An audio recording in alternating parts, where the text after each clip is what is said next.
Hello guys, welcome back to our channel. আজকের এই ম্যাচে আমরা প্রেডিক্ট করব ব্রিসবেন হিট এবং সিডনি সিক্সারের 15তম ম্যাচ, যেটি বিগ ব্যাশে খেলা হবে। কে জিতবে, 100% রিপোর্ট কি হতে পারে, অ্যানালাইজিং এভরিথিং। তো যারা এখন আমাদের চ্যানেলটি সাবস্ক্রাইব করেনি, সাবস্ক্রাইব করুন। তো চলুন শুরু করি। আচ্ছা, তার আগে যারা আমাকে চিনেন না, 100% শিওর শট রিপোর্ট দিয়ে থাকে, আর আমার নাম হচ্ছে রানা। সো আপনাদের যদি 100% শিওর অ্যাকুরেসি প্রেডিকশন এবং অ্যানালাইসিস লাগে, অবশ্যই আমার ইমো, হোয়াটসঅ্যাপ, টেলিগ্রামে মেসেজ করতে ভুলবেন না।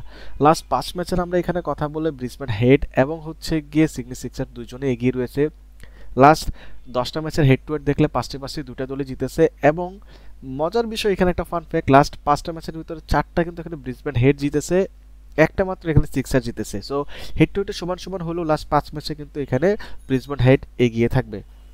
পয়েন্ট টেবিলের কথা বলে এখানে সিক্সার আগে আছে 6 পয়েন্ট নিয়ে, বাট এখানে ব্রিসবেন হেডও কিন্তু 4 পয়েন্ট নিয়ে আছে। যদি ওভারঅল কথা বলি, ওভারঅল 10 ম্যাচের ভিতরে 7টি ম্যাচ এখানে উইন করে হচ্ছে ব্রিসবেন হেড, এবং সিক্সারও কিন্তু 10 ম্যাচের ভিতরে 7টি ম্যাচ এখানে উইন করে।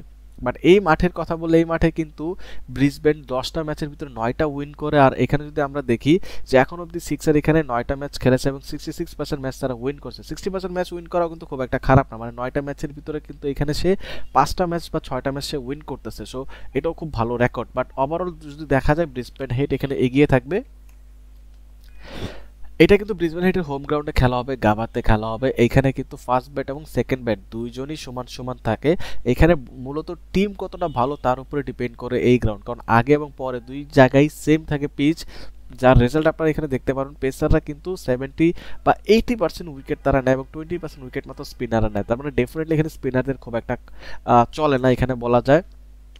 আর তারই কিন্তু ধারাবাহিকতা যদি দেখেন, এখানে লাস্ট 3টা ম্যাচে যদি আপনারা সামারি দেখেন, তাহলে কিন্তু বুঝতে পারবেন। আমরা যদি দলের দেখি যে আসলে দলটা কতটুকু স্ট্রং, আমরা যদি ওপেনিং টিমের কথা বলি, ডেফিনেটলি ওপেনিং পেয়ার এখানে সিডনি সিক্সারের খুবই মজবুত, যেখানে ব্রিসবেন হেডের ওপেনিং প্লেয়াররা খুব একটা চলতেছে না। মিডল অর্ডারও যদি দেখেন, দুজনেরই 19 আর 20-এর তফাৎ, বাট আমি মনে করবো যে স্টিল এখানে সিক্সারের মিডল অর্ডারটা বেটার রাদার দিন হচ্ছে কি ব্রিসবেন হেডের। ব্যাটিং ডেপথ দুই দলেরই নাই, তারা proper batsman, proper bowling team নিয়ে খেলেছে। তাদের বোলিং এবং ব্যাটিং মিলাইলে এখানে ব্যাটিং ডেপথ দুই দলের কারো কাছে নেই। বাট যেহেতু এখানে ওপেনিং ভালো সিক্সার, আমি এখানে সিক্সারকে আগায় রাখবো। বাট পেস অ্যাটাকের কথা বললে আমার মনে হয় এখানে সিক্সারের পেস অ্যাটাকটা বেশি বেটার রাদার দেন ব্রিসবেন হিটের। এবং একই যদি দেখেন, স্পিনারও এখানে হালকা পাতলা আমি স্লাইটলি পয়েন্ট দেবো এখানে সিক্সারকে। সো ওভারঅল যদি কম্পেয়ার করেন, এখানে সিক্সার কিন্তু অনেক ভালো পজিশনে আসে অ্যাজ এ টিম। সো এতক্ষণ আপনারা দেখলেন অ্যানালাইসিং যে কোন টিম কি করছে না করছে। এখন কথা বলি রান কত হবে। আমার মনে হচ্ছে এখানে অ্যাভারেজলি, যেহেতু এখানে অলরেডি দেখতেই পারতেছেন আপনারা যে 170-এর মতো হয়। সো আমার মনে হচ্ছে যে এই মাঠেও, এই খেলাতেও 170-এর আশেপাশে রান হবে। টস জিতবে এখানে ব্রিসবেন হেড এবং ম্যাচ কে জিতবে সেটা আপনারা আমাদের ইমো, হোয়াটসঅ্যাপ, টেলিগ্রামে শুধু মেসেজ করে দেন, সাথে সাথে সেখানে পেয়ে যাবেন। সো আশা করি বুঝতে পারছেন যে কে জিতবে। স্টিল জুড়ে না বুঝেন, আমাদের ইমো, হোয়াটসঅ্যাপ, টেলিগ্রামে মেসেজ করে দেন, আমরা আপনাকে সেখানে বলে দেবো। Take care, bye by.